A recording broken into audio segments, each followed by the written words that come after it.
Welcome back to Arya sir maths plus motivation. जैसा कि आप सभी को मालूम है, YouTube channel Arya sir maths plus motivation पर हम मैथमेटिक्स के वीडियो लेकर आते हैं। कभी कभी शैक्षिक सूचनाओं को लेकर आते हैं, महत्वपूर्ण सूचनाएं जो विद्यार्थियों, अभिभावकों की दृष्टिकोण से होते हैं, शिक्षकों के दृष्टिकोण से होते हैं। आज लेकर हम आए हैं एक बहुत ही अच्छी कहानी, मोटिवेशनल स्टोरी, और जिसका शीर्षक है एक पागल भिखारी। आपसे सादर निवेदन है, आपसे अनुरोध है कि इस कहानी को आप अंत तक जरूर देखिएगा, जरूर सुनिएगा। लिखा है, जब बुढ़ापे में अकेला ही रहना है तो औलाद क्यों पैदा करें, उन्हें क्यों काबिल बनाएं जो हमें बुढ़ापे में दर दर के ठोकरे खाने के लिए छोड़ दें। क्यों दुनिया मरती है औलाद के लिए, ज़रा सोचिए इस विषय पर। मराठी भाषा से हिंदी ट्रांसलेशन की गई ये सच्ची कथा है। जीवन के प्रति एक नया दृष्टिकोण आपको प्राप्त होगा। समय निकालकर अवश्य पढ़ें, अवश्य सुनें। हमेशा की तरह मैं आज भी परिसर के बाहर बैठे भिखारियों की मुफ्त स्वास्थ्य जांच में व्यस्त था। स्वास्थ्य जांच और फिर मुफ्त मिलने वाली दवाओं के लिए सभी भीड़ लगाए कतार में खड़े थे। अनायास सहज ही मेरा ध्यान एक बुजुर्ग की तरफ गया जो करीब ही एक पत्थर पर बैठे हुए थे। सीधी नाक, घुंघराले बाल, निस्तेज आंखें, जिस्म पर सादे लेकिन साफ सुथरे कपड़े। कुछ देर तक उन्हें देखने के बाद मुझे यकीन हो गया कि वो भिखारी नहीं हैं। उनका दायां पैर टखने के पास से कटा हुआ था और करीब ही उनकी बैसाखी रखी थी। फिर मैंने देखा कि आते जाते लोग उन्हें भी कुछ दे रहे थे और वे लेकर रख लेते थे। मैंने सोचा कि मेरा ही अंदाज गलत था, वो बुजुर्ग भिखारी ही हैं। उत्सुकता बस मैं उनकी तरफ बढ़ा तो कुछ लोगों ने मुझे आवाज़ लगाई, उसके करीब ना जाए डॉक्टर साहब, वो बूढ़ा तो पागल है। लेकिन मैं उन आवाज़ों को नज़रअंदाज करता मैं उनके पास गया। सोचा कि जैसे दूसरों के सामने वे अपना हाथ फैला रहे थे वैसे ही मेरे सामने भी हाथ करेंगे। लेकिन मेरा अंदाज फिर चूक गया, उन्होंने मेरे सामने हाथ नहीं फैलाया। मैं उनसे बोला, बाबा आपको भी कोई शारीरिक परेशानी है क्या? मेरे पूछने पर वे अपनी बैसाखी के सहारे धीरे से उठते हुए बोले, good afternoon doctor, I think I may have some eye problem in my right eye. इतनी बढ़िया अंग्रेजी सुन मैं अबाक रह गया। फिर मैंने उनकी आंखें देखीं, पका हुआ मोतियाबिंद था उनकी आंखों में। मैंने कहा, मोतियाबिंद है बाबा, ऑपरेशन करना होगा। बुजुर्ग बोले, oh cataract, I had cataract operation in 2014 for my left eye in Ruby hospital. मैंने पूछा, बाबा आप यहाँ क्या कर रहे हैं? बुजुर्ग, मैं तो यहाँ रोज़ ही 2 घंटे भीख मांगता हूँ सर। मैं ठीक है, लेकिन क्यों? बाबा मुझे तो लगता है कि आप बहुत पढ़े लिखे हैं। बुजुर्ग हंसे और हंसते हुए ही बोले, पढ़े लिखे? मैंने कहा, आप मेरा मजाक उड़ा रहे हैं बाबा। बाबा, oh no doctor, why would I sorry if I hurt you. मैं हर्ट की बात नहीं है बाबा, लेकिन मेरी कुछ समझ में नहीं आ रहा है। बुजुर्ग, समझ कर भी क्या करोगे डॉक्टर? अच्छा ओके, चलो हम उधर बैठते हैं, वरना लोग तुम्हें भी पागल ही कहेंगे। और फिर बुजुर्ग हंसने लगे। करीब ही एक वीरान टपरी थी, हम दोनों वहीं जाकर बैठ गए। Well doctor, I am mechanical engineer. बुजुर्ग ने अंग्रेजी में ही शुरुआत की। मैं कंपनी में सीनियर मशीन ऑपरेटर था। एक नए ऑपरेटर को सिखाते हुए मेरा पैर मशीन में फंस गया था और ये बैसाखी हाथ में आ गई। कंपनी ने इलाज का सारा खर्चा किया और बाद में कुछ रकम और सौंपी और घर पर बैठा दिया, क्योंकि लंगड़े बैल को कौन काम पर रखता है सर। फिर मैंने उस पैसे से अपना ही एक छोटा सा वर्कशॉप डाला, अच्छा घर लिया। बेटा भी मैकेनिकल इंजीनियर है। वर्कशॉप को आगे बढ़ाकर उसने एक छोटी कंपनी और डाली।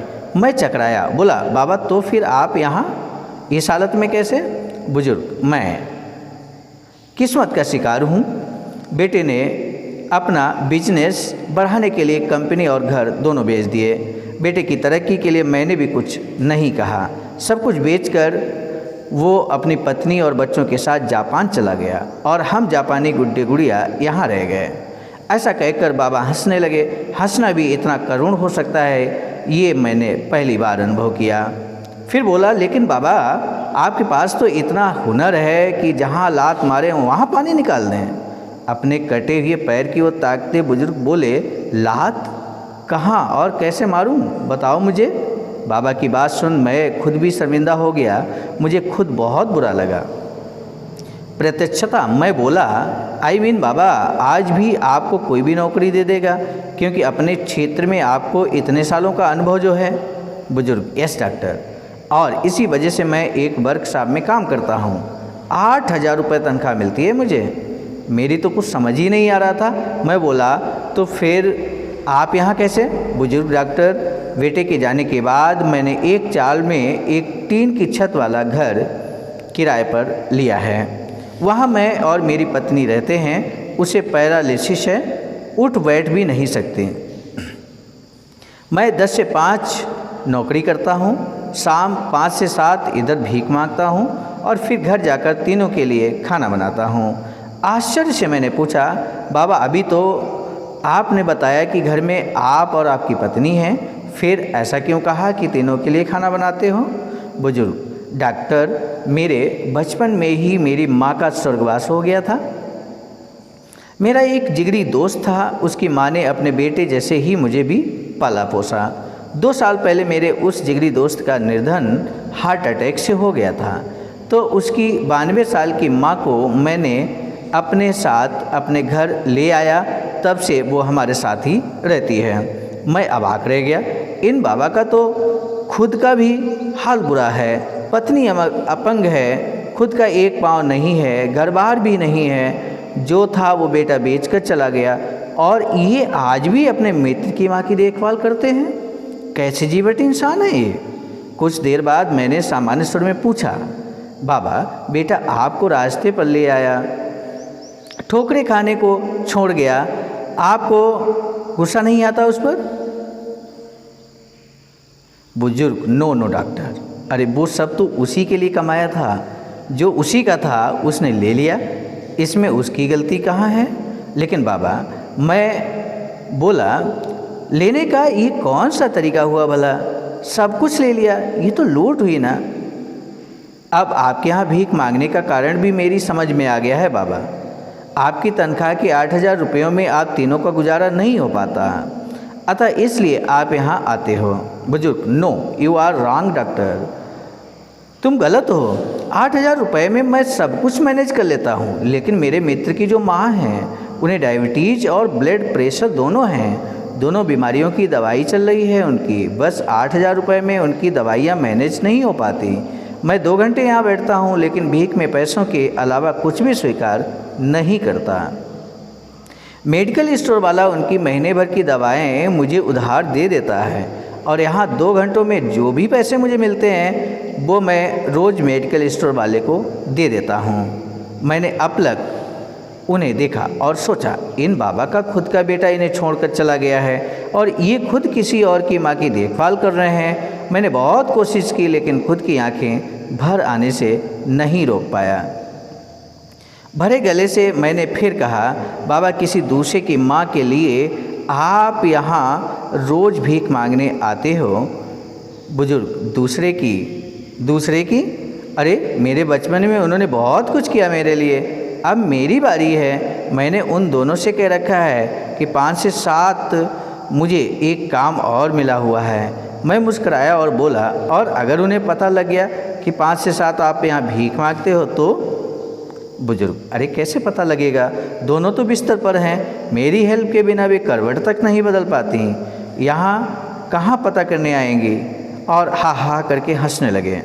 बाबा की बात पर मुझे भी हंसी आई, लेकिन मैं उसे छिपा गया और बोला, बाबा अगर मैं आपकी माँ जी को अपनी तरफ से नियमित दवाएं दूं तो ठीक रहेगा ना? फिर आपको भीख मांगनी नहीं पड़ेगी।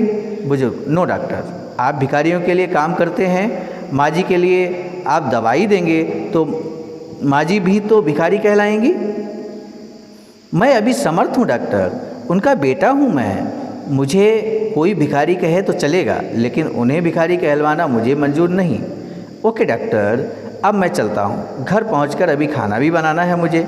मैंने निवेदन स्वरूप बाबा का हाथ अपने हाथ में लिया और बोला, बाबा भिखारियों का डॉक्टर समझकर नहीं बल्कि अपना बेटा समझकर मेरी दादी के लिए दवाएं स्वीकार कर लीजिए। अपना हाथ छुड़ाकर वो बाबा बोले, डॉक्टर अब इस रिश्ते में मुझे मत बांधो प्लीज।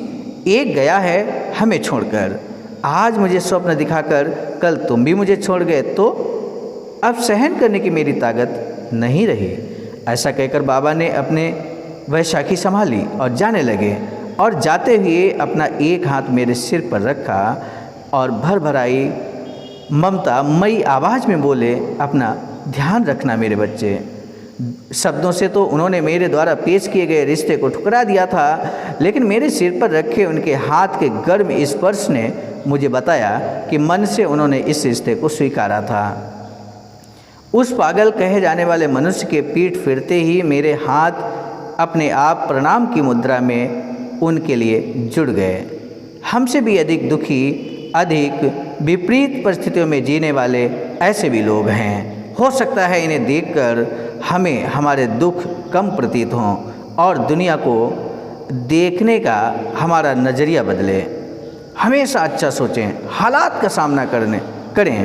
कहानी से कुछ प्रेरणा मिले तो जीव मात्र पर दया करना और परोपकार की भावना बच्चों में ज़रूर दें। कहानी अगर आपको अच्छी लगी है तो निश्चित रूप से अपने मित्रों में, अपने परिजनों में इसको ज़रूर फॉरवर्ड करें, ज़रूर शेयर करें। पुनः नए मोटिवेशनल वीडियो के साथ मिलेंगे, तब तक के लिए थैंक यू।